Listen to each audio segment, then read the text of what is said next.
Mientras los aliados odiaban las ametralladoras alemanas en la Segunda Guerra Mundial por su increíble cadencia de tiro, los alemanes por su parte odiaban el poder increíble del M2 Browning y su cartucho .50 BMG. Al fin y al cabo, no le pusieron apodos como picadora de carne y Kraut por nada. Pero la historia real es aún más oscura, y como puedes imaginar, el efecto sobre el cuerpo humano cuando recibe un impacto de ese calibre es mucho más espantoso. Bien, volvamos ahora atrás y expliquemos por qué y cómo se creó lo que acabaría siendo el M2. En la Primera Guerra Mundial, se comprendió la importancia de las ametralladoras eficaces, pero entonces esas armas disparaban la misma munición que los fusiles de infantería. A medida que surgían nuevas maravillas del campo de batalla como los primeros aviones blindados y los tanques, se hizo patente la necesidad de algo con mayor potencia. Así que el general John Pershing exigió específicamente una nueva ametralladora que pudiera destruir esas cosas mucho más eficazmente que las ametralladoras de calibre .30 que tenían. Esa petición le fue encomendada a John Browning, el diseñador de armas más famoso de Estados Unidos.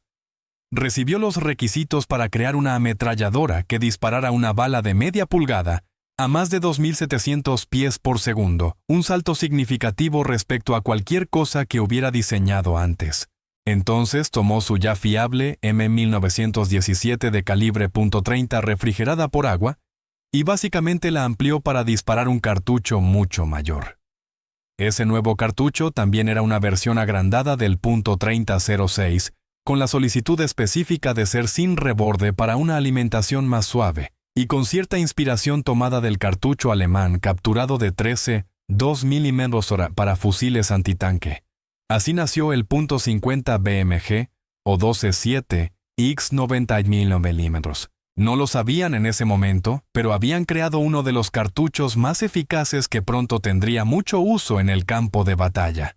Tras varias idas y venidas, el primer prototipo estuvo listo para pruebas, y pronto entró en producción como el M1921, una ametralladora pesada refrigerada por agua destinada principalmente al uso antiaéreo. Luego se probó para ver en qué más podía emplearse, y al principio no pintaba nada bien. Los infantes no podían manejarla porque era demasiado pesada para transportarla, pesando alrededor de 120 libras en la versión refrigerada por agua, o 84 libras para el modelo más ligero refrigerado por aire, con el trípode añadiendo otras 44 libras.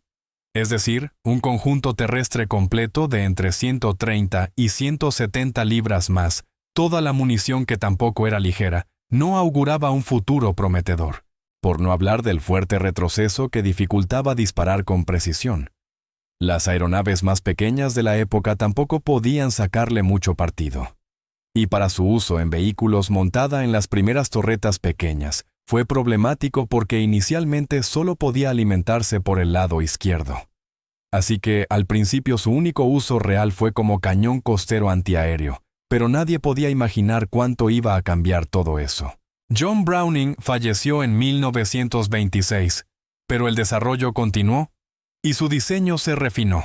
Se modificaron piezas internas para que la alimentación pudiera cambiarse rápida y fácilmente de un lado a otro, intercambiando la cubierta superior, y se desarrolló un receptor universal en el que se podía montar ya sea un cañón refrigerado por agua con su chaqueta, un cañón pesado refrigerado por aire, o un cañón ligero refrigerado por aire para uso aéreo.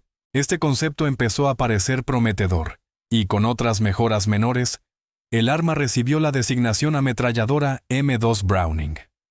Mientras tanto, otras naciones habían apostado por armas más pesadas como cañones de 20 o 30 milímetros, pero los estadounidenses creían que la alta velocidad y la adaptabilidad del calibre .50 seguirían siendo eficaces. Así que permaneció en producción, y lo efectiva que sería, se iba a descubrir con el estallido del nuevo conflicto mundial. El M2 se transformó en la legendaria Ma-Deuce .50 caliber, o simplemente 50, como pronto la llamarían los soldados. Ma-Deuce, por si no lo sabías, proviene de las palabras Mother y Deuce 2, algo así como la madre de las ametralladoras, y resultó ser bastante cercano a esa idea. Cuando estalló la Segunda Guerra Mundial, Estados Unidos ya tenía M2, sirviendo en múltiples roles. Armas fijas en aviones cañones antiaéreos, montados en barcos bombarderos o vehículos, y por supuesto montadas en trípodes para uso de la infantería, siendo eficaces contra casi cualquier cosa que encontraran en el campo. Al principio su mayor uso fue en aeronaves con cañones ligeros y una cadencia de fuego aumentada desde unos 500 hasta alrededor de 200 disparos por minuto. Recuerda que esto es casi la misma cadencia del MG-42 alemán, aunque en el M2 se buscaba solo ráfagas cortas, y se ajustó tanto porque en uso aéreo o antiaéreo, la ventana para impactar a los objetivos era muy corta. En algunas configuraciones, el M2 alcanzó niveles realmente absurdos. Por ejemplo, la B-17 Flying Fortress usaba M2 para protegerse de los cazas enemigos. En la versión G, podía llevar hasta 13 de ellas montadas en configuraciones gemelas en varias torretas. El caza bombardero P-47 Thunderbolt tenía 8-4 en cada ala, mientras que el Douglas A-26 Invader llevó esto a otro nivel con escucha, esto hasta 18 M2, montando 8 en el morro, 4 en cada ala y 2 en la torreta. El M2 demostró de inmediato ser una mejora significativa sobre las ametralladoras más ligeras de calibre. 30 usadas al principio de la guerra, ofreciendo ese buen equilibrio entre cadencia de tiro y potencia por disparo. Más que suficiente para derribar un caza o un bombardero enemigo, podía atravesar bloques de motor con facilidad, especialmente con proyectiles perforantes, y cuando varios disparaban a la vez, era peligroso para cualquier objetivo en el campo de batalla. Los aviones de caza estadounidenses ametrallaban locomotoras, vehículos blindados, e incluso tanques con gran eficacia, puesto que la placa del techo siempre era más delgada. Muy pronto en la guerra, la variante de cañón pesado se convirtió en imprescindible en casi todos los tanques y vehículos y en cualquier otro lugar donde se pudiera montar. Para 1945, ya se habían producido millones de M2, convirtiéndola en la ametralladora más producida de la historia. Y los alemanes estaban frustrados al ver que las ametralladoras pesadas americanas estaban simplemente por todas partes en el campo de batalla. Eso también hacía que cualquier ataque desde aviones de baja cota o bombarderos en picado como el Stuka fuera mucho más arriesgado porque casi cada jeep semioruga y tanque llevaba una .50.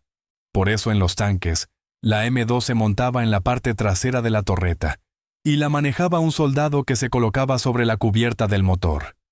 De ese modo, podía disparar hacia arriba en caso de ataque aéreo, aunque el artillero quedaba fuera de la relativa seguridad del tanque. Antes de meternos en la batalla, aquí va una explicación por si alguna vez te preguntaste por qué el cañón Browning retrocede después de disparar la M2. Opera por el principio de retroceso corto, short recoil, donde el cañón y el cerrojo comienzan bloqueados entre sí y se desplazan hacia atrás como una unidad tras el disparo. Eso mantiene la vaina sostenida mientras la presión en la recámara sigue siendo alta, para que no se rompa al comenzar la extracción. Tras desplazarse hacia atrás unos 10 milímetros, el cañón se detiene y el cerrojo sigue hacia atrás por su cuenta, extrayendo y expulsando la vaina gastada. Al moverse, comprime el muelle de retroceso que empuja el cerrojo hacia adelante. Otra vez, extrae una nueva bala del cinturón desintegrable, la introduce en la recámara y dispara de nuevo repitiendo el proceso mientras se mantenga presionado el disparador. Ahora, hablemos de cómo los alemanes las veían y por qué odiaban las 50. Por varias razones, la primera y más obvia es que los estadounidenses empezaron a depender cada vez más del fuego abrumador como táctica principal, y los alemanes, claro, estaban aterrorizados por ello. Los estadounidenses nunca sufrieron la falta de munición como les ocurrió a los alemanes, y parecía que cualquier cosa con ruedas o alas en el campo de batalla llevaba al menos una ametralladora pesada. Recibir fuego de una 50 no es comparable a recibir disparos de calibres menores, y además tienen un alcance muy superior al de las ametralladoras ligeras. Solo mira la diferencia entre el proyectil Mauser de 8 mm que disparaba la MG-42 y la .50, a su lado, la .50. Entrega entre 5 y 10 veces más energía que todas las demás armas empleadas por la infantería. Así que si luchabas desde una casa, por ejemplo, los muros de hormigón o ladrillo, ya no te protegían, las balas podían atravesar la pared y matarte. O si no, con el primer disparo, una ráfaga más larga concentrada en un punto, podía derrumbar toda una sección del muro o despedazar tu parapeto de sacos de arena. Incluso tanques mejor blindados como el Panzer IV, al recibir fuego intenso de 50, podían permitir que algunas balas penetrasen especialmente desde el lateral o la retaguardia, o ver dañados sus ópticos y orugas, o la torreta llegar a trabarse. Los tanques japoneses con blindaje ligero en el Pacífico, por ejemplo, eran abatidos fácilmente por las .50, sobre todo cuando venían en cargas Banzai, lo que sucedió en múltiples ocasiones, y sorprendió a los tripulantes americanos que les abrían fuego con todo lo que tenían. Hay también un asunto controvertido sobre la 50 en la Segunda Guerra Mundial, y es el mito de que fue prohibida por los convenios de Ginebra, debido a su efecto devastador en el cuerpo humano. Eso es un mito, pero el efecto sobre el cuerpo no estaba exagerado. Básicamente, si te impacta una .50 en cualquier parte del cuerpo, o vas a perder esa parte si es posible sobrevivir sin ella, o vas a morir. Muchos soldados alemanes tuvieron la mala fortuna de ser testigos de ello. Cuando la energía del 50 BMG se transfería a un cuerpo humano, creaba un efecto tan espantoso que no podemos ni describirlo aquí por las normas de YouTube, pero creo que te haces a la idea. Si puede hacer eso a un muro o a una sandía, imagina lo que hace con un cuerpo humano. Ahora entiendes la preocupación de los soldados alemanes. Adaptaron sus tácticas para combatir las posiciones americanas de ametralladoras pesadas, pasando de asaltos directos a liquidarlas con francotiradores, tanques o fuego indirecto con morteros y artillería. Y encima de todo eso, los alemanes no tuvieron nunca nada parecido. Su ametralladora pesada de guerra era la MG-42 o la MG-34 montada sobre el trípode Lafette, que se consideraba la configuración pesada. Y aunque el trípode Lafette era muy ingenioso y dotaba a las ametralladoras alemanas de extrema precisión y mayor alcance, el cartucho Mauser de 8 milímetros que disparaba no tenía ni de lejos la potencia de la .50 BMG. Lo más cercano que tenían los alemanes al M2 era su ametralladora de 13 milímetros, pero esta se usaba solo en aviones de caza. Los alemanes planearon usar M2 capturadas montadas en U-boats como armas antiaéreas, cuando tenían que emerger para recargar baterías, e incluso fabricaron copias de cartuchos, .50 BMG para este propósito, lo que demuestra el respeto que les inspiraba, aunque el uso real fue raro. Ahora, antes de entrar en algunas modificaciones aterradoras de la M2, veamos los distintos tipos de proyectiles que disparaba el estándar. Era la bala Ball de camisa metálica completa Full Metal Jacket, con una fuerza destructiva considerable, pero también existían variantes exóticas y especializadas que la hacían aún más eficaz. Primero tenemos varias versiones de proyectiles perforantes Armor Piercing, que podían penetrar alrededor de 1 pulgada de acero endurecido. Luego están los proyectiles incendiarios diseñados para encender material inflamable, algo bastante eficaz contra aviones enemigos, además de hacer que el combustible se escapase al ser alcanzado, podía prenderse fácilmente. Existen combinaciones perforante-incendiarias que reúnen ambas funciones, y la variante perforante incendiaria Tracer, como su nombre indica, añade un elemento trazador para ver los impactos, lo cual es útil en fuego antiaéreo, o para ajustar la puntería a mayor distancia, ya que las .50 BMG son efectivas incluso a más de 2 kilómetros. Los cinturones para la M2 normalmente se cargaban con una combinación de proyectiles, incorporando una trazadora cada quinta bala para uso estándar en tierra, mientras que las aeronaves cargaban mezclas de perforantes incendiarios y trazadores para combates aire-aire o ataques al suelo según la misión. Después de la Segunda Guerra Mundial, se desarrollaron proyectiles interesantes como la munición multipropósito Ralphos. Esta combinaba todo en un cartucho con núcleo perforante de tungsteno, más una pequeña carga explosiva e incendiaria, que también genera fragmentación. Se comporta como un proyectil de cañón de 20 milímetros, pero en formato .50 BMG. Luego está la SLAP, sigla de Saboted Light Armor Penetrator, penetrador ligero con sabot, que funciona de manera similar a los proyectiles perforantes de mayor tamaño. Con sabot desprendible que disparan los tanques, lleva un pequeño penetrador subcalibre, hecho de material muy denso, normalmente tungsteno, y ofrece mucha mejor capacidad de penetración frente a blindajes, siendo muy eficaz contra vehículos blindados, ligeros o helicópteros. Sin embargo, estos proyectiles suelen emplearse en fusiles de francotirador, porque no son munición barata para disparar en fuego automático. Y ya que mencionamos los fusiles de francotirador, el cartucho .50 BMG impresionó tanto al ejército estadounidense que se construyó un fusil de francotirador a su alrededor.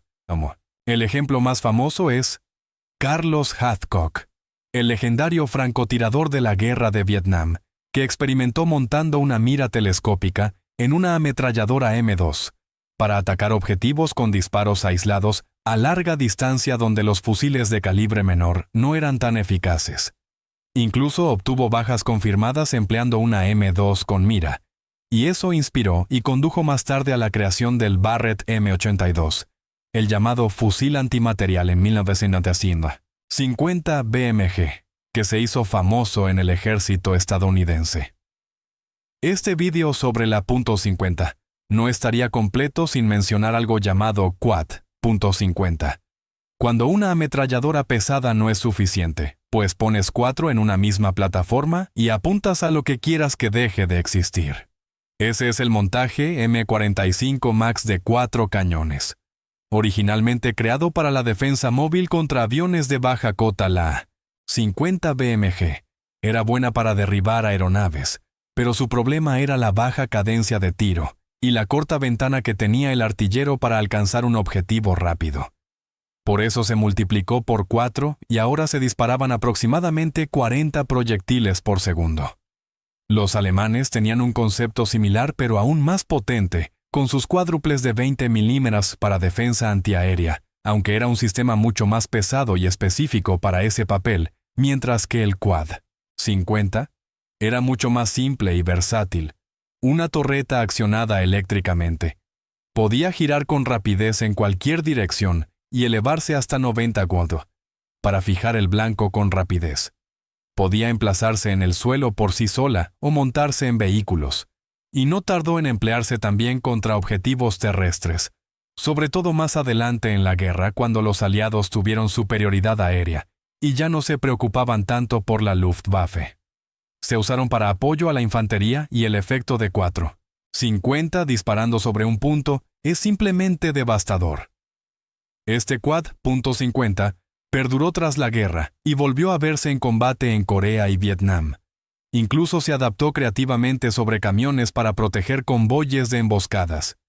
En cuanto a los artilleros de calibre 50 desde la Segunda Guerra Mundial, hasta hoy, tenían en sus manos un poder de fuego serio. Pero eso conllevaba el coste de que el enemigo haría cualquier cosa para deshacerse de ellos cuanto antes. Atraían la atención por su sonido característico al disparar el humo y los fogonazos. No sé por qué, pero durante mucho tiempo los primeros artilleros de Mondendasinaena, 50 en vehículos y tanques, no tuvieron escudos que los protegieran del fuego ligero enemigo. Esos escudos se estandarizaron mucho más tarde en la Guerra de Vietnam, y aún en vehículos Humvee, en guerras más modernas, no hubo protección hasta que las terribles pérdidas por francotiradores o combate urbano obligaron al cambio. Entonces, se empezaron a fabricar torretas, y más tarde estaciones de armas remotas como la CRWS, que resolvieron el problema ahora.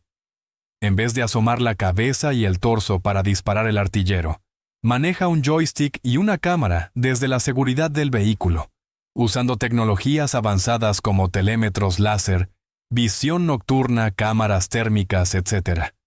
Además, estos sistemas están diseñados para funcionar no solo con .50, sino también con otras ametralladoras o lanzagranadas automáticos.